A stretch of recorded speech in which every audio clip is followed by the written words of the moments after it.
Zen. Tonight's Dharma talk is given by Myungjin Eunsahn. I'm going to throw some phrases out. Everything happens for a reason.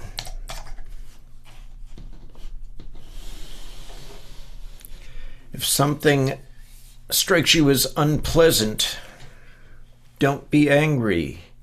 It only makes sense. Intentions matter. Well, so, yes, we're going to talk about karma. And the usual way we think of karma as is the divine cosmic power wielding a terrible swift sword, smiting the evildoers. Same thing with everything happens for a reason. We think there is some great cosmic force behind things happening, that there's a purpose for them to happen. And so I think the phrase everything happens for a reason is correct. That interpretation of it is lacking. Bodhidharma said, if something happens that you don't like, don't be angry. Something caused it. It only makes sense that this thing happened.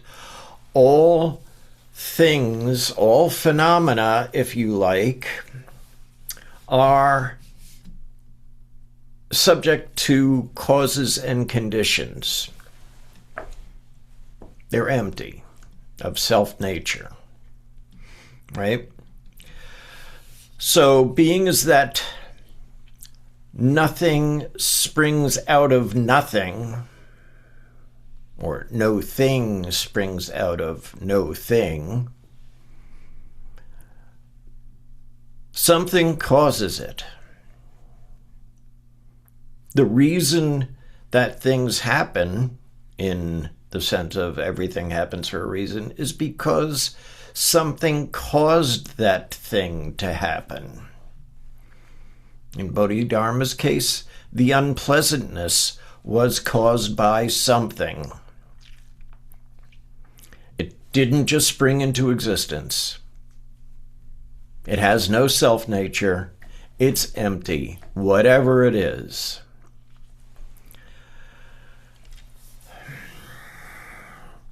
Now, there is a Sanskrit word that's usually associated with karma, vipaka. And the definition of, karma being cause and effect, I mean, it's pretty widely accepted. I, however, do not. The word karma itself means action, and whatever the outcome of that action is tied directly to it. Like there's no gap in between. It's like when I say the Heart Sutra should read, form's emptiness. Emptiness is form, with no spaces in between them. Same thing with karma and, I guess, vipaka, if you want to throw that in. But the cause and the effect are inseparable. However, as I mentioned previously, intentions matter. Volitional actions, things that we intend to do, are the ones that create karma. And there's positive karma, neutral karma, and negative karma. If we mean to do something, that's going to create karma. There is something going back into a sutta, AN 6.63, in fact, taking responsibility for one's actions. The Buddha says, I am the owner of my actions, karma, or kama in this case, heir to my actions, born of my actions, related through my actions, and have my actions as my arbitrator. Whatever I do, for good or for evil, to that I will fall heir. This is a fact that one should reflect on often, whether one is a woman or a man, lay or ordained.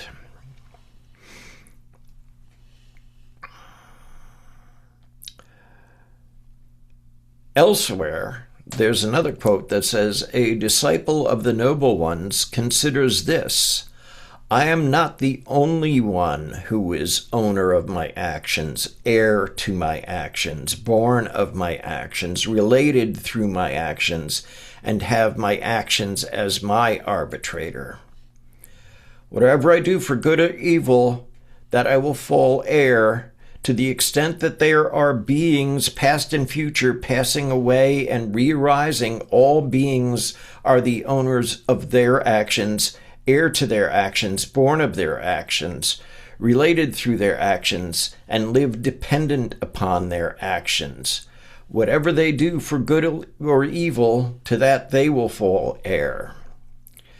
When he or she reflects upon this, the factors the path take, he or she sticks with that path, develops it, cultivates it as she sticks with that path, develops and cultivates it. The fetters are abandoned, the obsessions destroyed. Now, there is a couple of ways that you can take the I'm not the only one who is heir to my actions line. It's like, if you think the world revolves around you and that evil befalls you and woe is me, then you're probably thinking that you're the only one who is heir to their actions. So in general, everyone is heir to their own actions, but we also have to consider that our actions have an effect on others as well.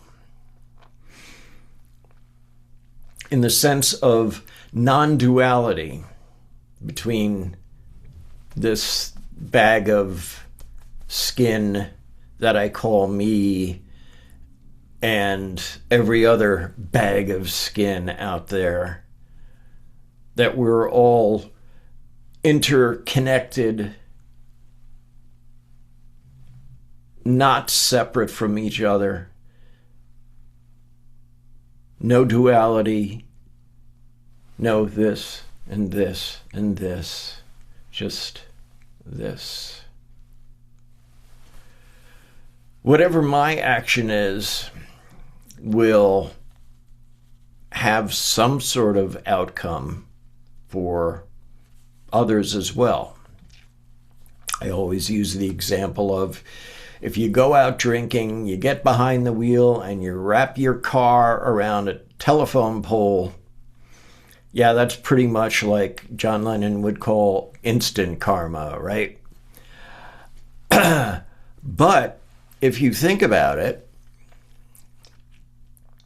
when that telephone pole falls down, taking down all of the electrical and cable and fiber that is attached to it, that is affecting others as well. There may be some people who are dependent upon the electricity for some life support system. There may be others who really need to get a term paper done and they're using the internet to do it. Whatever it might be, as seemingly important or non-important as it may be, the drunk's not the only one who is heir to their actions.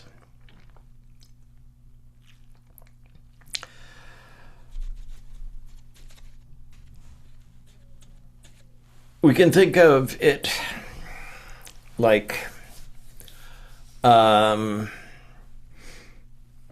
don't know, if karma is the action and vipaka, if you want, is the fruit or the result, everything falls in line. Everything having a cause and condition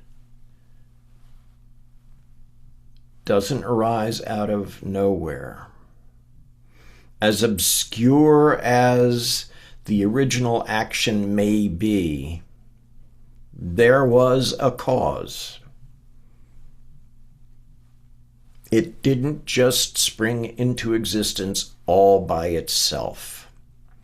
And there wasn't some divine, great, cosmic, terrible, swift sword-wielding being that just decides, okay, slice, you're out of here. You did something bad. You stepped on your crack, so I'm going to break your mother's back, as the kids used to say, in my day anyway, which is a weird thing, but they did. Let's go on to a sutra where there is all of that, all of the above, where someone's actions cause a certain outcome and it affects someone else, and the actions of that someone else, the actions they take, have an effect on the original person and all sentient beings in general. From the Chittagarbha Sutra, it says, any good person who sees, hears, and reads this sutra will earn extraordinary merits, be free of suffering due to past karma, and ultimately be born in the pure land of ultimate bliss. Boundless eons ago, there was a Buddha who lived on the earth. His name was Enlightenment Flower Self-Sufficient King, and he had lived for innumerable eons. During this time of the Dharma image age, there was a girl who was born in the Brahmin caste, and because she had done so many good deeds, everyone admired and respected her. Many gods from heavens protected her every move. However, her mother had improper beliefs and did not respect the triple gems, Buddha, Dharma, and Sangha. She used many ways to convince her mother of the truth of the Buddha's teachings, but her mother died before completely accepting him. She fell into endless hell, i.e., she became a hell being, one of the 6 realms of existence. The daughter knew that her mother did not believe in cause and effect, resulting in retribution, might have fallen into the evil level because of her karma. To save her mother, this daughter sold all her family possessions and properties to buy flowers and offerings for the Buddha. She went to the temple in which there was a shrine to a Buddha, enlightenment, flower, self-sufficient king, then contributed all her offerings. Poisonless, placed both hands together and told the Bodhisattva, "Please, saintly woman, return home and do not be sad." The criminal woman Yue Til ascended to heaven 3 days ago. It is said she was saved by the filial piety of her daughter, who made offerings at the temple of Buddha Enlightenment, flower self-sufficient king, for the purpose of saving her mother. Not only was her mother released from hell, but as a result, other criminal persons in endless hell have been reborn.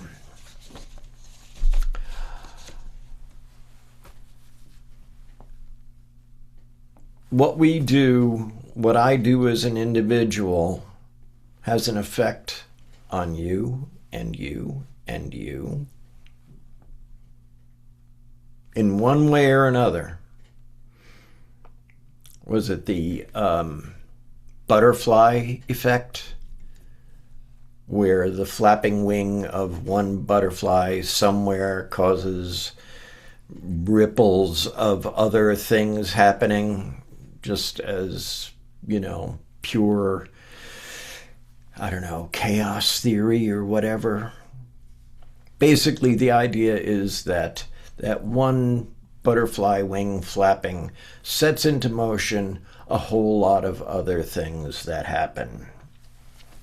That's not to say that the butterfly had some sort of volitional action in flapping its wings, but it did have an effect on other things.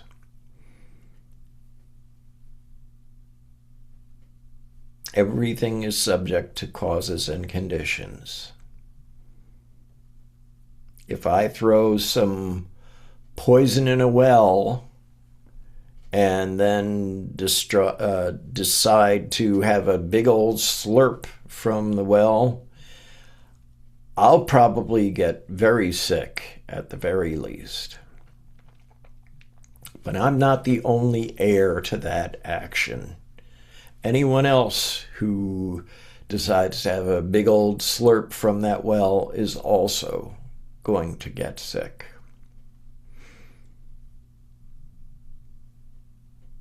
So in the spirit of non-duality and interconnectedness, as bodhisattvas, we need to keep in mind that maybe not like Chittagarbha, where our donation, our dana, is going to save innumerable beings. There are going to be times where something as simple as holding a door open for somebody when their arms are full of groceries is going to set in motion a plethora of other things. Maybe that person has a good day because of it. Maybe they in turn do something for someone else. When we vow to save all sentient beings, we need to bear in mind that it's not some big, huge, great cosmic, all sentient beings. It's the micro, not the macro. By setting one thing in motion, we set everything in motion. And we do it intentionally. We create karma that has an effect that carries through and may carry through to innumerable beings, to all sentient beings, to all the beings in the hell realms, whatever it is. When we do something, we need to bear in mind that while I'm the heir to my action, that action doesn't stop with this meat bag. It carries through.